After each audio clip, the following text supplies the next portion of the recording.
कई आध्यात्मिक गुरु कहते हैं, आप हमारे सत्संग में आओ, हम आपको भगवान के दर्शन करा देंगे। शिवा मिशन न्यास आपसे अनुरोध करता है कि आप ऐसे आध्यात्मिक गुरुओं के इंद्रजाल में न फंसें।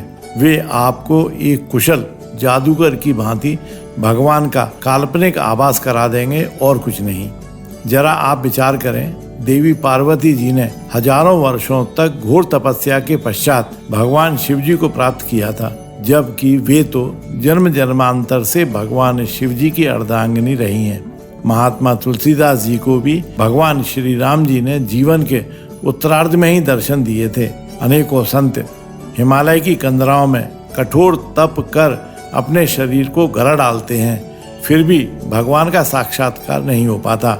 बाबा कैलाशी के आदेश से शिवा मिशन न्यास का आपसे अनुरोध है कि भगवान से साक्षात्कार करने की यदि आप अभिलाषा रखते हैं तो उसे छोड़ दीजिए और उसके स्थान पर भगवान अर्थात अपने इष्ट देव को अपने हृदय में बैठा हुआ अनुभव करने का प्रयास करते रहें। उनका मंत्र जप करें, उनका गुणानुवाद करें। बस इतना करने से आप परलोक गमन के पश्चात अपने इष्ट देव के लोक में पहुंच जाएंगे। वहां प्रतिदिन उनके दर्शन एवं साक्षात्कार करते रहेंगे।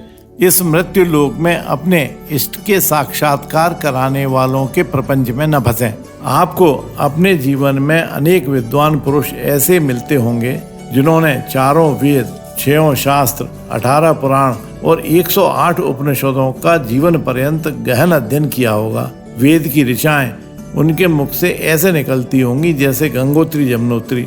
किंतु यहाँ यह विचार करने योग्य है कि शिव पुराण की विंध्येश्वर संहिता के अध्याय 2 में लिखा है कि पूर्व काल में भगवान शिव ने श्लोक संख्या की दृष्टि से 100 करोड़ श्लोकों का एक ही पुराण ग्रंथ ग्रथित किया था। फिर द्वापर युग में वेदव्यास जी ने इसे 18 भागों में विभाजित कर लिपिबद्ध किया तो केवल 4 लाख श्लोक ही लिखे गए, अर्थात भगवान शिव द्वारा प्रतिपादित श्लोक संख्या का केवल 0.0004%।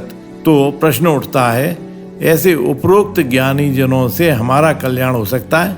अच्छा, आप विचार करें, गौतम बुद्ध जी को ज्ञान अपने इष्ट का चिंतन करने से प्राप्त हुआ था। महावीर स्वामी, कबीरदास, रैदास, सूरदास, गुरु नानक देव, रामानुजम, अन्य धर्मों के प्रवर्तक लें तो ईसा मसीह, कन्फ्यूशियस, ताओ, मोहम्मद साहब आदि सभी को अपने अपने इष्ट देव के चिंतन मनन निधिध्यासन से ज्ञान प्राप्त हुआ था। वर्तमान में तो कलयुग है, इसमें तो ईश्वर की प्राप्ति का सबसे सरल मार्ग है अपने इष्ट देव के नाम जप, मंत्र जप, उनके स्वरूप एवं गुणों का चिंतन।